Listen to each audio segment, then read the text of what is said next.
Okay, let's unpack this. आज हमारे पास वारी एनर्जीज की सब्सिडियरी इंडो सोलर लिमिटेड की फाइनेंशियल रिपोर्ट्स हैं, Q4 और पूरे। हाँ, फाइनेंशियल ईयर 26 की रिपोर्ट्स ओके, और कुछ रिसर्च नोट्स भी। राइट। तो हमारा मिशन आज ये समझना है कि कैसे किसी कंपनी का जो रेवेन्यू है वो अचानक आधा हो जाए, लेकिन मुनाफा आसमान छूने लगे। ये सुनने में थोड़ा अजीब लगता है ना? बिल्कुल। मतलब सोचिए, एक एक रेस्टोरेंट है जी। तो अचानक सस्ती थाली बेचना बंद कर दे अच्छा। और वो सिर्फ ग्राहकों के लिए प्रीमियम कैटरिंग करने लगे, हम्म। तो उनकी ओवरऑल बिक्री कम दिखेगी, लेकिन हाँ। मार्जिन बहुत ज्यादा होगा।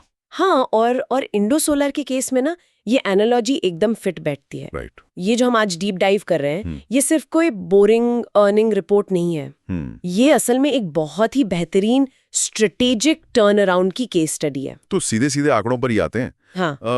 Q4 में इनका रेवेन्यू 56.7% गिर गया, मतलब करीब 83 करोड़ रुपए ही रह गया। जो कि देखिए, जो कि आम तौर पे किसी भी कंपनी के लिए एक बड़ी खतरे की घंटी होती है। हाँ, टॉप लाइन आधी रह गई। हाँ, लेकिन जब हम मुनाफे के आंकड़े देखते हैं तो कहानी एकदम पलट जाती है। बिल्कुल, नेट प्रॉफिट उनका लगभग 5% बढ़कर 42 करोड़ हो गया है। और एबिटा, मतलब जो टैक्स और अकाउंटिंग एडजस्टमेंट से पहले का मुनाफा होता है, वो 28% उछलकर 64 करोड़ के पार पहुंच गया। और यहाँ जो सबसे दिलचस्प आंकड़ा है ना, वो है एबिटा मार्जिन का। राइट, वो 26% से सीधा 77% हो गया। 77% मार्जिन? ये कोई छोटी बात नहीं है। तो अगर मैं इसे अपनी वो रेस्टोरेंट वाली बात से जोड़ूं, हाँ। तो मतलब इन्होंने अपना डायरेक्ट डिस्ट्रीब्यूशन बंद करके हाँ। पूरा फोकस कॉन्ट्रैक्ट मैन्युफैक्चरिंग पर कर दिया है। एग्जैक्टली। अगर आपको ऐसे डीप डाइव एनालिसिस पसंद है तो चैनल फॉलो करना मत भूलना। इसे टोलिंग कॉन्ट्रैक्ट मॉडल कहते हैं।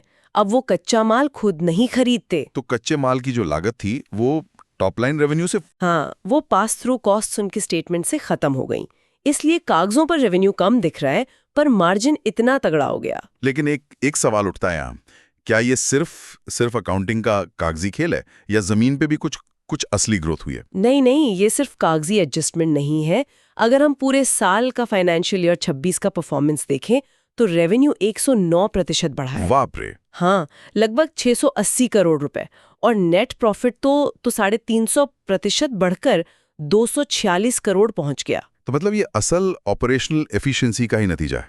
मैंने नोट्स में देखा कि उनका जो सोलर मॉड्यूल प्रोडक्शन है वो 589 मेगावाट से बढ़कर 1051 मेगावाट हो गया है। राइट। उत्पादन लगभग 2 गुना हुआ है। और नोएडा वाली इनकी जो 1.3 गीगावाट की फैसिलिटी है ना, हाँ, वहां इन्होंने G12 सोलर मॉड्यूल टेक्नोलॉजी का अपग्रेड भी किया है। और ये बहुत जरूरी अपग्रेड है। G12 मतलब वो बड़े वाले सिलिकॉन वेफर्स। बिल्कुल, बड़े पैनल्स जो ज्यादा धूप कैप्चर करते हैं। इससे जो बड़े यूटिलिटी सोलर फार्म्स होते हैं उनमें इंस्टॉलेशन कॉस्ट काफी बचती है। तो बेसिकली वो आज की हाई एफिशिएंसी डिमांड को सीधा टारगेट कर रहे हैं। सही कहा। So what does this all mean?